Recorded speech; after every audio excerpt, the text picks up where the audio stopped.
यहाँ हमें डेडपूल एक टैक्सी में बैठा दिखाया जाता है जिसको ड्राइव कर रहा होता है एक इंडियन ड्राइवर जिसका नाम होता है दोपिंदर। पीछे बैठा डेडपूल बैठे बैठे बोर हो जाता है तो वो फ्रंट सीट पर आकर दोपिंदर के पास में बैठ जाता है। तब दोपिंदर पूछता है कि आप ये लाल सूट क्यों पहनते हैं, क्या आज कोई क्रिसमस है? तब डेडपूल कहता है कि नहीं मेरे दोस्त, ये मैंने किसी खास काम से पहना है जिसके लिए मैंने काफी वक्त इंतजार किया है और वो है 1 साल 3 हफ्ते 14 मिनट। आज मैं उस इंसान से मिलने जा रहा हूँ जिसने मेरे चेहरे का ये हाल किया है। और तभी वो अपना फेस मास्क उठाकर अपनी थोड़ी सी शक्ल दिखाता है। वो थोड़ी जली हुई होती है और वापस से अपना फेस ढक लेता है। वहीं पर सीन शिफ्ट होता है इस कहानी के मेन विलन एजेक्स की तरफ। वो वहाँ पर एक डील के लिए बैठा होता है और तभी उसका क्लाइंट वहाँ पर पहुंच जाता है। तब क्लाइंट उसे डिलीवरी टाइम पर न देने के लिए कोसता है, लेकिन तब एजेक्स उसे गला उठाकर ऊपर उठा देता है और कहता है कि क्या सारा माल तुम अपने पास ही रखना चाहोगे, लोगों को और मौका नहीं दोगे? एजेक्स का ऐसा खतरनाक रूप देखकर क्लाइंट डर जाता है और साथ ही उसकी बात मान कर वहां से चला जाता है और कहता है कि म्यूटेंट साले कभी किसी के सगे नहीं हो सकते। वापस से सीन आता है डेडपूल की तरफ जो कि कार में बैठा होता है और तब उसे याद आता है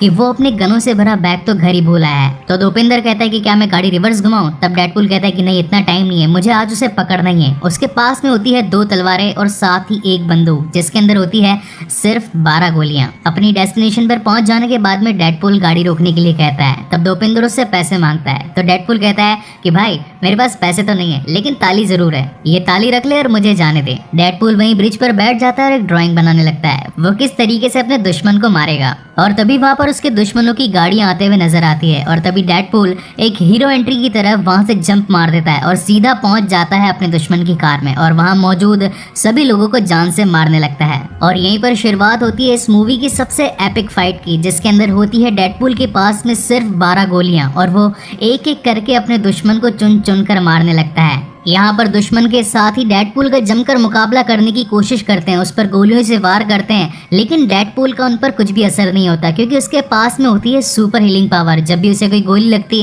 तो वो अपने शरीर को फिर से हील कर लेता और साथ ही वापस से एकदम ठीक होकर उन्हीं पर पलटवार कर देता। उसी बीच सीन शिफ्ट होता है जेवियर स्कूल में जहाँ पर कोलोसस टीवी पर ये सारी फाइट देख रहा होता है, जहाँ पर डेडपूल अपने दुश्मनों को एक एक करके जान से मार रहा होता है। और तभी वो बुलाता है अपनी पार्टनर जिसका नाम होता है नेगासोनिक वॉरहेड। कोलोसस नहीं चाहता था कि डेडपूल इतनी माराकाटी मचाए, इसी वजह से वो नेगासोनिक के साथ में अपने स्पेसशिप के साथ में उसी लोकेशन पर पहुंच जाता है जहाँ पर डेडपूल उन सभी दुश्मनों को मौत के घाट उतार रहा था। वहीं पर डेडपूल को एक बाइक भागते हुए दिखती है तो वो अपनी तलवार फेंक कर उस बाइक के टायर पर मार देता है, जिसकी वजह से वो बाइकर वहीं पर गिर जाता है। पहले तो डेडपूल उसे खूब धोता है और फाइनली उसका हेलमेट उतार कर कहता है कि मुझे पहचाना फ्रांसिस? तब वो कहता है वेड विल्सन, आखिर तुम बचे कैसे? लेकिन उसी मोमेंट तक वहाँ पर कोलोसस और साथ ही नेगासोनिक भी पहुंच जाती है और वो डेडपूल को उसे जान से मारने के लिए मना करती है और एक स्पीच देता है कोलोसस। वो कहता है कि किसी को भी जान से मारना किसी भी समस्या का हल नहीं है। डेडपूल कहता है कि ये कातिल है, इसने मेरी बीवी को जान से मार दिया था और आज मौका मिला है मुझे अपना बदला पूरा करने का, मुझे ऐसा करने दो। उन दोनों की चलती बातों में फ्रांसिस वहाँ से मौका पाकर भाग जाता है और तब वहाँ पर डेडपूल को काफी ज्यादा गुस्सा आ जाता है कोलोसस पर, क्योंकि कोलोसस की बातों की वजह से फ्रांसिस को टाइम मिल गया वहां से भागने के लिए और वो मुक्का मारता है कोलोसस को, लेकिन उसका हाथ टूट जाता है। वो फिर से दूसरे मुक्का मारता है लेकिन दूसरा हाथ भी टूट जाता है। वो उठाकर एक टांग से उसे किक मारने की कोशिश करता है लेकिन उसकी टांग भी वहां पर टूट जाती है और फाइनली कोलोसस उसे हथकड़ी पहनाकर अपने साथ में लेकर जाने लगता है। लेकिन तब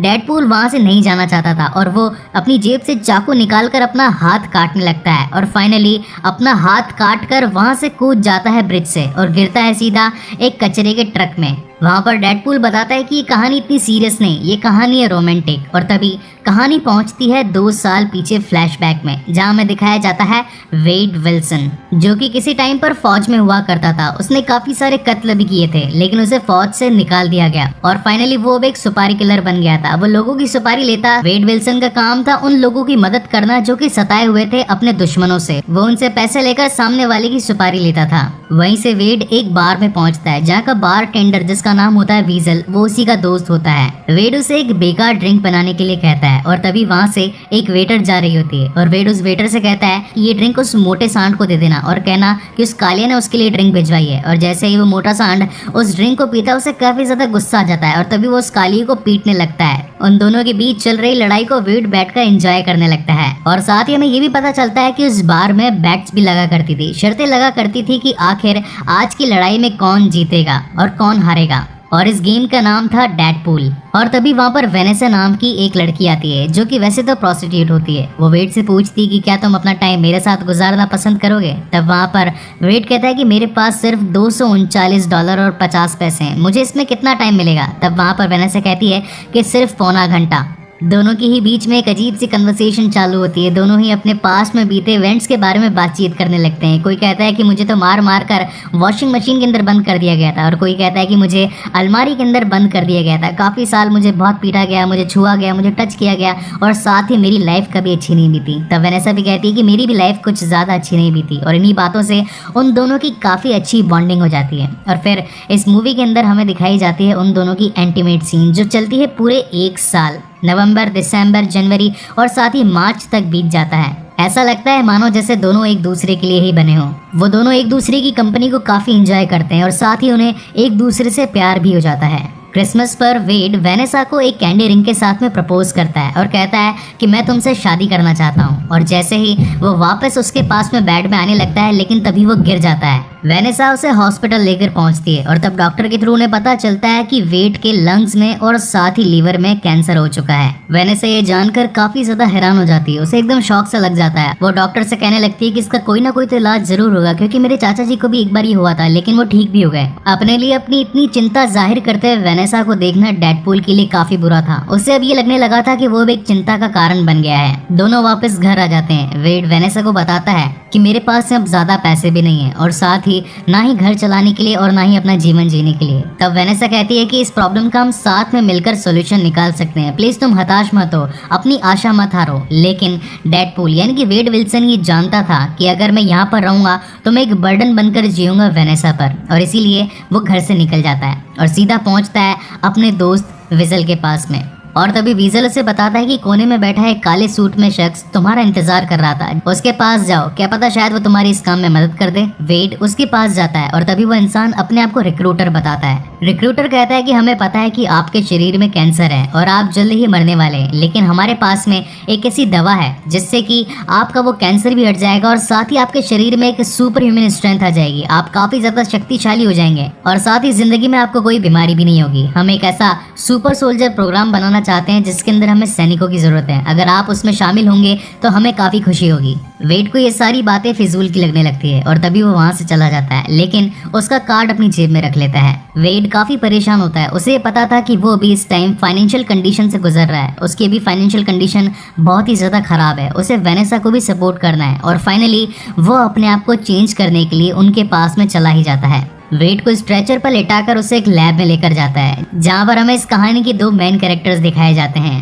एंजल डस्ट और साथ ही एजेक्स। एंजल डस्ट स्ट्रेचर पर पड़े वेड विल्सन को पट्टों की मदद से बांध देती है और वहीं पर एजेक्स उसके नसों के अंदर एक इंजेक्शन इंजेक्ट करता है, जिसमें वो बताता है कि हम तुम्हारी बॉडी के अंदर म्यूटेंट जीन इंजेक्ट कर रहे हैं, इससे तुम्हारा कैंसर हट जाएगा और साथ ही तुम्हारे शरीर के अंदर काफ़ी ज़्यादा एबिलिटीज़ आ जाएगी।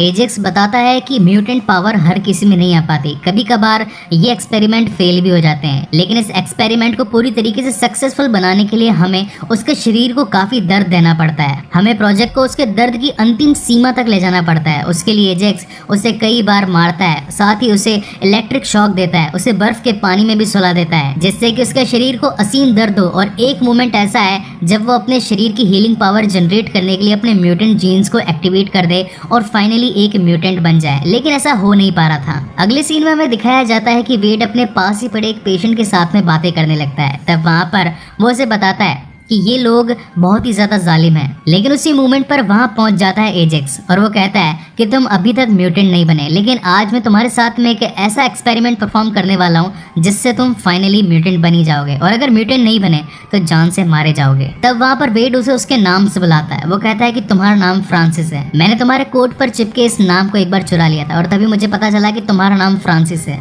वैसे तो फ्रांसिस कभी भी अपना नाम किसी को बताना नहीं चाहता था और इस वजह से उसे काफ़ी ज़्यादा गुस्सा आता है और वो उसे एक कंटेनर में पैक कर देता है। फ्रांसिस बताता है कि ये एक एयर टाइट ग्लास चैम्बर है, इसके अंदर तुम्हें सांस नहीं मिलेगी और जब तुम मरने वाले होगे तब तुम्हारे अंदर थोड़ी सी सांस छोड़ी जाएगी ताकि तुम थोड़ी सी सांस ले पाओ, लेकिन फिर से हवा का दबाव कम कर दिया जाएगा जिससे कि तुम सांस फिर से नहीं ले पाओगे और उसी कंडीशन में छोड़ दिया जाएगा। अब या तो तुम मर जाओगे और या फिर एक म्यूटेंट बनकर निकल जाओगे। जैसे ही एयर टाइट चेंबर में से पूरी हवा बाहर निकाली जाती है तो वेड विल्सन के शरीर में जितनी भी हवा होती है वो पूरी तरीके से खिंच जाती है और पूरी बॉडी अब एक तरीके से ब्लॉचअप होने लगती है, यानी कि पूरे शरीर की हवा वहां से खींची जाने लगती है और ऐसा लगने लगता है कि जैसे उसके शरीर को जला दिया गया हो। पूरे शरीर पर काले काले धब्बे बन जाते हैं। शाम को फ्रांसिस और साथ ही एंजल डस्ट उससे मिलने के लिए आते हैं, लेकिन तब हमें पता चलता है कि वेड विल्सन की बॉडी अब पूरी तरीके से बदल चुकी है, वो एक म्यूटेंट में बदल चुका है। वहां पर फ्रांसिस कहता है कि हम कामयाब हुए और फाइनली तुम एक म्यूटेंट में बदल ही गए, लेकिन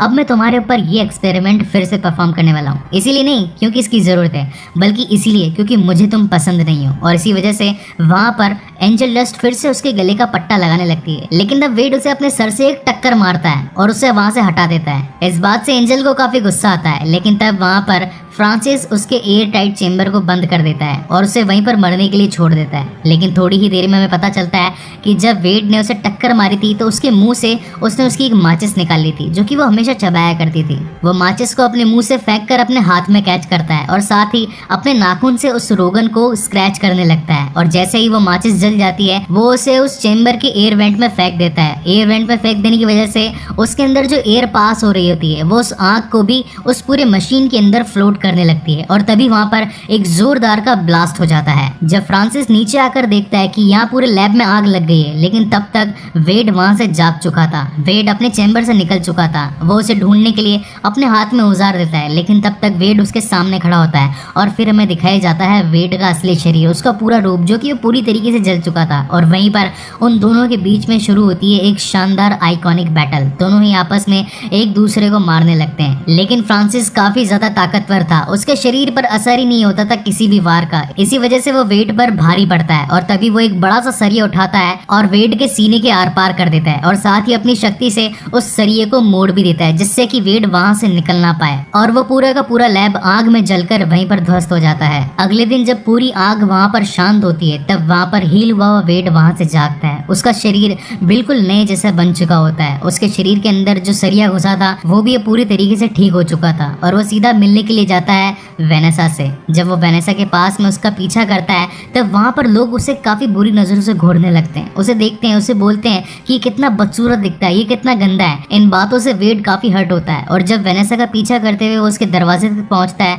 तो उसे कांच में अपनी शक्ल दिखाई पड़ती है और तब उसे पता चलता है कि उसकी शक्ल काफी ज्यादा बदसूरत हो चुकी है। वेड परेशान होकर वहां से निकल जाता है और सीधा पहुंचता है अपने दोस्त वीजल के पास में और उसे सारी बात बताता है कि किस तरीके से उसके साथ एक एक्सपेरिमेंट हुआ जो कि अब खराब हो गया और साथ ही अब वेनेसा उसे कभी भी एक्सेप्ट नहीं करेगी क्योंकि उसकी शक्ल काफी ज्यादा बिगड़ गई है। तो वीजल कहता है कि नहीं, सच्चा प्यार हमेशा सच्चा प्यार होता है और वो वापस तुम्हें अपना ही लेगी। और जैसे ही वेड अपना हुडी उतारता है तो वीजल उसे देखकर काफी ज्यादा घबरा जाता है। वो कहता है कि ऐसा लग रहा हो जैसे मानो जलते हुए पैन पर किसी ने पानी छिड़क दिया हो। वेड उसे बताता है कि जो शख्स उसकी शक्ल वापस से ठीक कर सकता है वो भाग गया है और साथ ही अब मैं उसे ढूंढना चाहता हूँ। तब वहां पर वीजल एक आइडिया देता है। वो कहता है कि तुम उसकी नजरों में मर चुके हो तो क्यों ना तुम उसकी नजरों में मरे भी रहो, क्यों ना तुम एक नकाब पोश बन जाओ। तब वेड कहता है कि ठीक है, मगर मैं मेरा नाम क्या रखूं। और तभी उसकी नजर पड़ती है उसी बोर्ड पर जिस पर लिखा होता है डेडपूल और फाइनली वेड को उसे उसका नया नाम मिलता है जो कि होता है डेडपूल। वीजल की एडवाइस मानते हुए वो अपने आप को एक नकाब पोश सूट तैयार करता है। उसका कलर व्हाइट होता है और साथ ही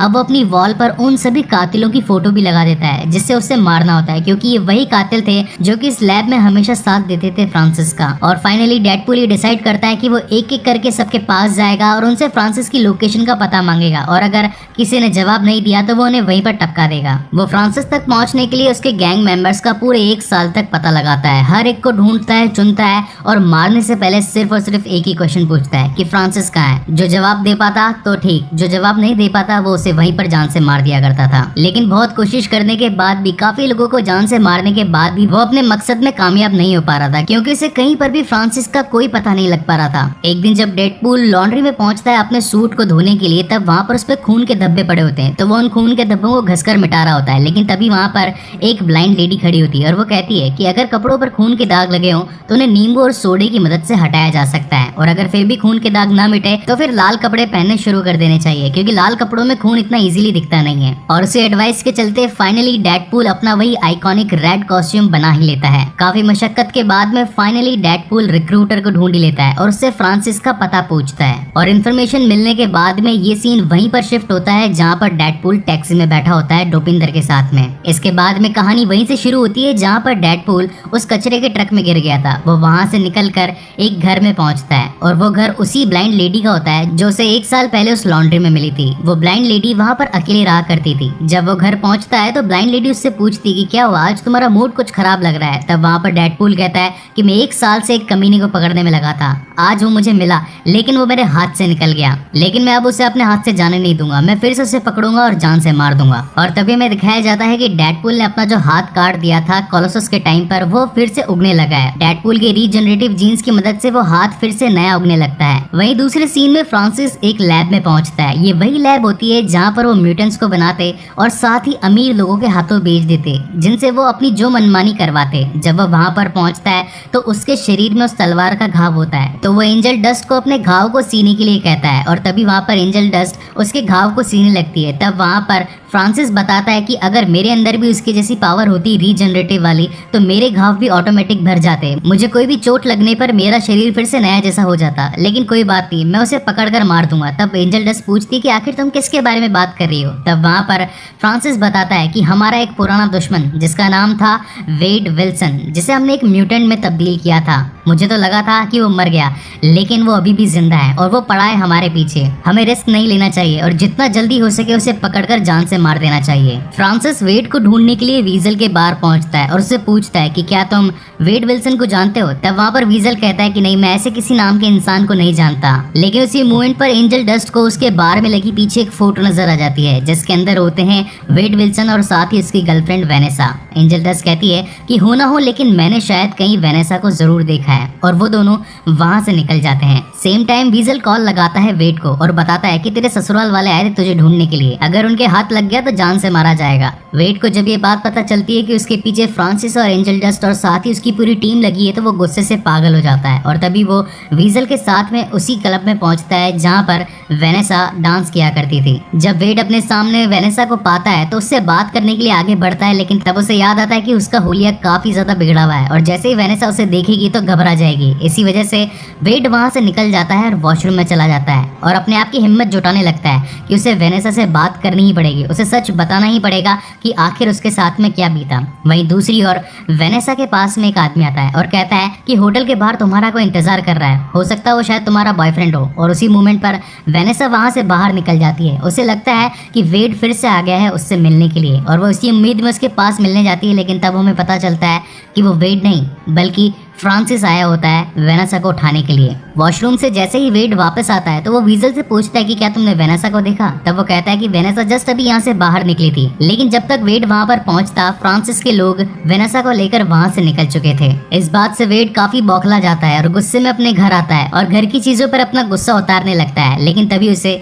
वेनेसा के नंबर से एक मैसेज आता है और वो फ्रांसिस ने भेजा होता है। फ्रांसिस उसे 12 बजे एक लोकेशन पर मिलने के लिए बुलाता है। अब क्योंकि वेड पहले एक फौज में था तो उसके पास काफी सारे हथियार होते हैं, तो वो सभी हथियारों को एक बैग में डालने लगता है और साथ ही वीजल से भी पूछता है कि तुम्हारे पास जितने हथियार है मुझे दे दो। तभी उसे याद आता है कि हमेशा फ्रांसिस उस लैब के अंदर काफी सारे म्यूटेंट बनाया करता था और हो ना हो इस बार भी वो अकेला नहीं होगा, उसके साथ में उसके साथी जरूर होंगे। और इसी वजह से वो मदद मांगने के लिए पहुंचता है एक्सेवियर स्कूल, जहां मौजूद होते हैं कोलोसस और नेगासोनिक। वो उन दोनों को लेकर उसी टैक्सी के अंदर उस लोकेशन पर पहुंचने लगता है। डोपिंदर उन्हें लोकेशन पर पहुंचाने के बाद कहता है कि पैसे तो आपके पास इस बार भी नहीं होंगे, तो चलो ताली दे दो। तो डेडपूल कहता है कि नहीं बेटा, इस बार तो एक नहीं, इस बार तो 2 ताली लेगा। और वहां से वो निकल पड़ते हैं अपने मिशन पर, लेकिन तब उन्हें याद आता है कि वेपन से भरा बैग तो उस टैक्सी में ही रह गया है। डेडपूल डोपिंदर को कॉल लगाता है, लेकिन तब तक डोपिंदर अपनी कार चलाने में बिजी था और उसकी कार का एक एक्सीडेंट हो चुका था, इसी वजह से वो कॉल पिक नहीं करता। और तब फाइनली डेडपूल ही डिसाइड करता है कि उन सभी लोगों का सामना वो अपनी इन 2 तलवारों के साथ करेगा। वहीं ऊपर खड़ा फ्रांसिस जोर से चिल्लाता है, हे डेडपूल, मेरा नाम क्या है। तब वहाँ पर डेडपूल कहता है कि बेटा तेरा नाम तो मैं तुझे लिख कर बताऊंगा। और वहीं पर शुरू होती है इस कहानी की सबसे शानदार फाइट, जहाँ पर फ्रांसिस के सारे गुंडे मिलकर गोलियां बरसाने लगते हैं कोलोसस, डेडपूल और साथ ही नेगासोनिक पर। लेकिन कोलोसस होता है पूरा स्टील का, तो उस पर गोलियों का कुछ भी फर्क नहीं पड़ता। तब वहाँ पर फ्रांसिस लड़ने के लिए भेजता है एंजल डस्ट को। कोलोसस कहता है कि मैं लड़कियों पर हाथ नहीं उठाता, लेकिन तभी एंजल डस्ट एक मुक्का मिलाकर देती है कोलोसस को और वो काफी दूर जाकर गिरता है। तब उसे पता चलता है कि वो भी एक म्यूटेंट है और तब वो दोनों आपस में एक दूसरे से भिड़ जाते हैं। और वहीं दूसरी ओर धड़ाधड़ गोलियां चल रही होती है डेडपूल पर, तो वो अपनी चड्डी निकालकर उन सभी के सामने हार मानने की बात करता है। तो सब लोग गोलियां रोक भी देते हैं। तब वहाँ पर डेडपूल कहता है कि अगर तुम मुझे जान से बख्श दो तो मैं तुम्हें 1 साल फ्री तेल मालिश दूंगा। लेकिन फिर से सभी गोलियां चलाना शुरू कर देते हैं। तब नेगासोनिक को गुस्सा आ जाता है और वो गुस्से से एक ब्लास्ट करती है। उस ब्लास्ट के चलते डेडपूल भी इस वॉरशिप के टॉप पर पहुंच जाता है, जहाँ पर उसे दिखती है वेनेसा। जहाँ पर फ्रांसिस ने वेनेसा को उसी एक एयरटाइट चेंबर में बंद कर रखा था जहाँ पर कभी उसने डेडपूल को रखा था। तब वहाँ पर डेडपूल और फ्रांसिस की एक और तगड़ी फाइट होती है। फ्रांसिस बताता है कि मैंने भी वो एक्सपेरिमेंट अपने ऊपर किए थे जिससे मुझे बेशुमार ताकत मिली, अब मुझे कुछ भी फील नहीं होता। तब डेडपूल कहता है कि इस बार तुम्हें फील जरूर होगा और उन दोनों के बीच में बहुत ही शानदार आइकॉनिक फाइट बैटल हमें दिखाया जाता है। वहीं दूसरी ओर फाइट चल रही होती है एंजल डस्ट और कोलोसस के बीच में, लेकिन वहाँ पर एंजल डस्ट कोलोसस पर भारी पड़ती है और एक बड़ा सा लोहे का तार लेकर उसका गला घोटने लगती है। लेकिन तभी वहाँ पर नेगासोनिक एक बहुत ही जोर का ब्लास्ट करती है, जिसकी वजह से उस धमाके से वो पूरा का पूरा वॉरशिप अब नीचे गिरने लगता है। फ्रांसिस और डेडपूल की लड़ाई में हम देखते हैं कि फ्रांसिस उस पर भारी पड़ने लगता है। उस बीच तक वहाँ पर वेनेसा अपना एयरटाइट चेंबर खोलकर एक तलवार लेकर सीधा फ्रांसिस पर वार कर देती है। लेकिन जब वो वॉरशिप पूरी तरीके से गिरने लगता है तब डेडपूल फिर से उसे उसी एयरटाइट चेंबर में डाल देता है और कहता है कि मुझ पर विश्वास रखो। और जब पूरा वॉरशिप नीचे गिरता है तो उसी बीच हम देखते हैं कि फ्रांसिस एक कंटेनर से टकराकर जख्मी होकर गिर जाता है और वहीं पर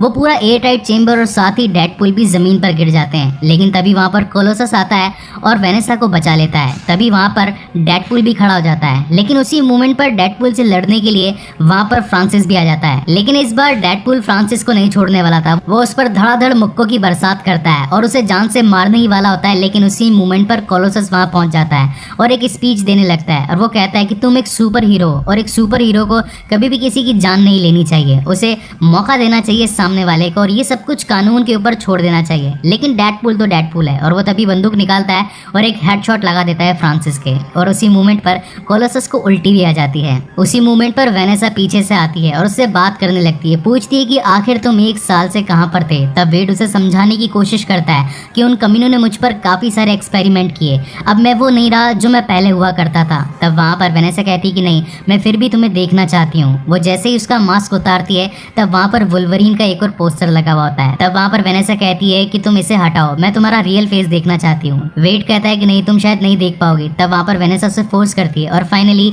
वो उसका चेहरा रिवील करती है। पहले तो वेनेसा को काफी अजीब सा लगता है, लेकिन तब वो कहती है कि मैं इसके लिए यूज्ड टू हो जाऊंगी, कोई बात नहीं, मेरा प्यार तुम्हारे लिए अभी भी वैसा ही है जैसा पहले कभी हुआ करता था। और फाइनली उन दोनों के बीच में एक हग होता है और फाइनली वो दोनों फिर से एक हो जाते हैं। वहाँ खड़े कोलोसस और साथ ही नेगासोनिक वो सभी चीजें देख रहे होते हैं। लेकिन तब डेडपूल कहता है कि अरे पतरे, ये छोटी, तुम अभी तक यहीं पर खड़े हो, चलो जाओ यहाँ से, मूवी यहाँ पर खत्म हुई, निकलो यहाँ से। और फाइनली एपिक मूवी यहाँ पर खत्म होती है। इस मूवी के पोस्ट क्रेडिट सीन में हमें दिखाया जाता है डेडपूल, जो कहता है कि इस मूवी का एक पार्ट और आने वाला है जिसके अंदर आएगा केबल, जो कि हो सकता है कि कोई दमदार एक्टर ही उसकी एक्टिंग करेगा। और फाइनली ये मूवी यहीं पर खत्म होती है। सो गाइज, आपको ये वीडियो कैसा लगा प्लीज मुझे लाइक और कमेंट करके जरूर बताएं। अगर आपको मेरे वीडियोस अच्छे लगते हो तो प्लीज़ इसे लाइक करें, कमेंट करें, शेयर करें और जितना हो सके अपने दोस्तों और फैमिली रिलेटिव्स के साथ में ज़रूर शेयर करें। इसके बाद में मैं डेडपूल पार्ट 2 आपके सामने जल्द ही लेकर आने वाला हूँ। So again guys, thank you so much for watching this video. मिलते हैं